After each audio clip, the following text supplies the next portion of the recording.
আসসালামু আলাইকুম ভিউয়ার্স, কেমন আছেন সবাই? আশা করি ভালো আছেন। ট্রেনে ভ্রমণের জন্য অবশ্যই আমাদের টিকিট কাটার প্রয়োজন হয়। টিকিট কাটার জন্য যে রেজিস্ট্রেশন প্রক্রিয়া তা আজ দেখাবো। নতুন করে যারা রেলওয়ে টিকিটের জন্য আবেদন করবেন বা কিভাবে রেজিস্ট্রেশন করবেন তা দেখাবো আজকের এই ভিডিওতে।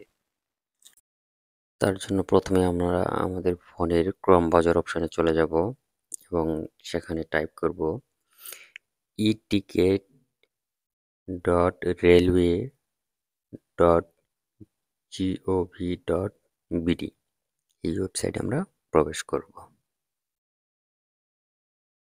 এখানে বাংলাদেশ রেলওয়ের ওয়েবসাইটে প্রবেশ করার পর নিচে আমরা ডিসক্লেমার রেলওয়ের কিছু শর্ত আমরা এই আই এগ্রিতে ক্লিক করে দেব।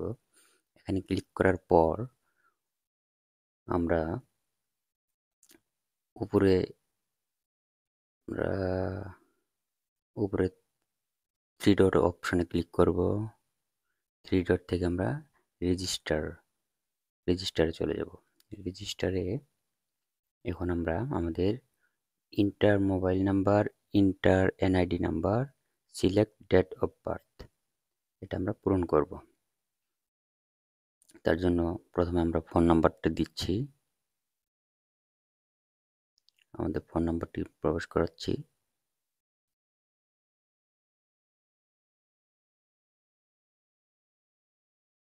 ফোন নাম্বার দেওয়ার পর এবার আমরা আমাদের জাতীয় পরিচয়পত্র নাম্বারটি প্রবেশ করাবো।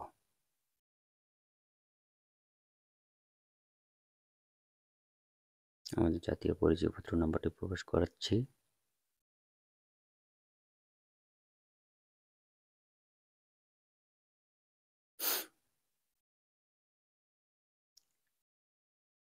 এবার জন্ম তারিখ, ডেট অফ বার্থ আমরা পূরণ করে দেব।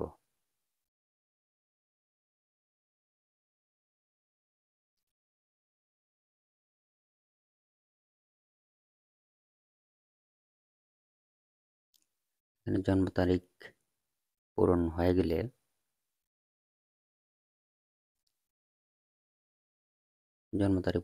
এখানে নিচে I am not a robot এখানে ক্লিক করে আমরা ভেরিফাই করে নেব।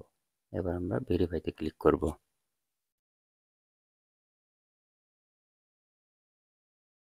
আমাদের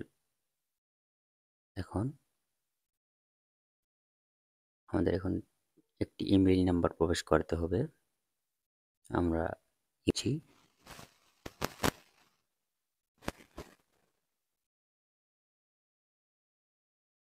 আমি এখন ইমেইল নাম্বারটি বসিয়ে দিচ্ছি।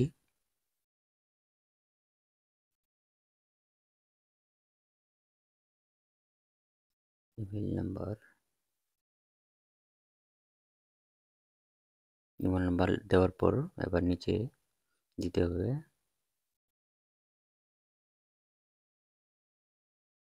ইমেইল নাম্বার দেওয়ার পর এবার আমাদের পোস্ট কোড এবং নিচে দেওয়া আছে অ্যাড্রেস।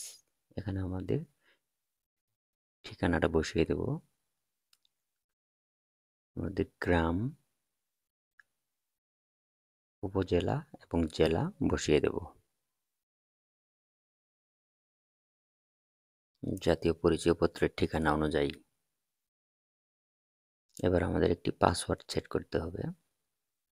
আমরা যে কোনো 8 ডিজিটের পাসওয়ার্ড বসিয়ে দেব।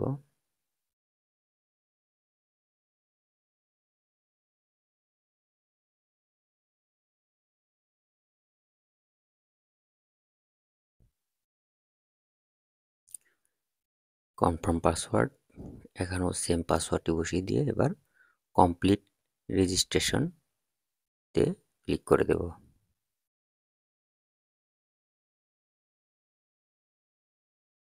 এবার আমাদের ফোন নাম্বারে একটি ওটিপি কোড চলে আসবে। ওটিপি কোডটি আমরা বসিয়ে দিচ্ছি। কন্টিনিউতে ক্লিক করব। রেজিস্ট্রেশন কমপ্লিট হয়ে গেছে। এখন আমরা উপরে থ্রি ডট মেনু থেকে আমাদের নিচে প্রোফাইলটি দেখতে পারবো। এখানে আমাদের নিচে প্রোফাইলটি দেখতে পারবো।